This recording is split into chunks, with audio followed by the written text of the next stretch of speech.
Hi friends, welcome to my channel. எல்லோரும் எப்படி இருக்கீங்க? எல்லோரும் நல்லா இருப்பீங்க அப்படின்னு சொல்லிட்டு நம்புகிறேன். வாரிசில் ஜனவரி 22 என்ன நடக்க போகுது அப்படின்னு சொல்லிட்டு தான் பார்க்க போகிறோம். ஒரு குட்டி ரிவ்யூ பார்க்க போகிறோம். என்ன நடக்குதுன்னு பார்த்தீங்கன்னா, எல்லோரும் கோயிலில் பொங்கல் வச்சுட்டு அந்த சாமியெல்லாம் கும்பிட்டுட்டு ஊருக்கு வந்துடுறாங்க. ஊருக்கு வந்ததுக்கப்புறம் தமிழ் மட்டும் ரொம்பவே குழப்பத்தில் இருக்காங்க. அந்த சாமி சொன்னதை நினச்சி என்ன குழப்பம், நம்மளால் எதுவும் பிரச்சனை வரக்கூடாது, ஜனாமாவுக்கு அவங்க நல்லா இருக்கணும் அப்படின்னு சொல்லிட்டு யோசிச்சுக்கிட்டே இருக்காங்க. நம்ம அதை பா பார்த்துக்கணும் வராமல்.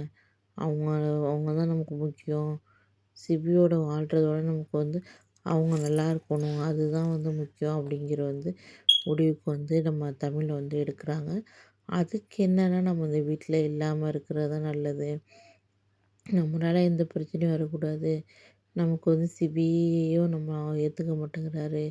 அதனால் நம்ம வீட்டை விட்டு போயிடும் அப்படின்னு சொல்லிட்டு ஒரு முடிவு எடுக்கிறாங்க. அப்போ பார்த்திங்கன்னா ஜனாட்ட ஜனாம்மா தூங்கிட்டு இருக்காங்க. அப்போது பேசுகிறாங்க. இது மாதிரி நீங்கள் எனக்கு யாருமே முக்கியம் கிடையாது. உங்களுக்கு எந்த கெட்ட பேரும் வர விட மாட்டேன். எந்த இதுவும் என்னால் வரக்கூடாது.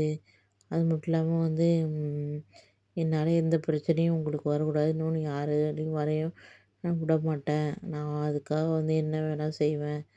எனக்கு சிபியோட இதோட வாழணும்னு நீங்கள் ஆசைப்பட்டீங்க.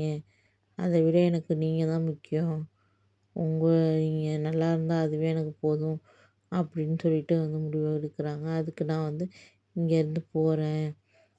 நீங்கள் ஆசைப்பட்ட மாதிரி என்னால் சிபியோட இந்த வீட்டு மருமகளாக வாழ முடியலை அப்படின்னு சொல்லிட்டு தமிழ் சொல்லிட்டு அதேமாதிரி வீட்டை விட்டு போகிறத முடிவு எடுத்துட்டாங்க.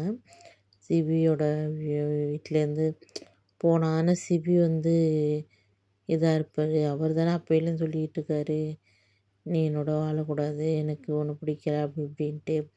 அதனால் இப்படி ஒரு முடிவு எடுத்துட்டாங்க அப்படி இருக்குது நம்ம தமிழ்.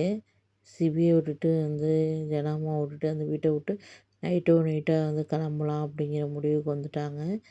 இனிமேல் என்ன நடக்க போகுது அப்படிங்கிறது தெரியலை. பொறுத்திருந்து தான் பார்க்கணும் ஃப்ரெண்ட்ஸ். ஓகே, பாய்.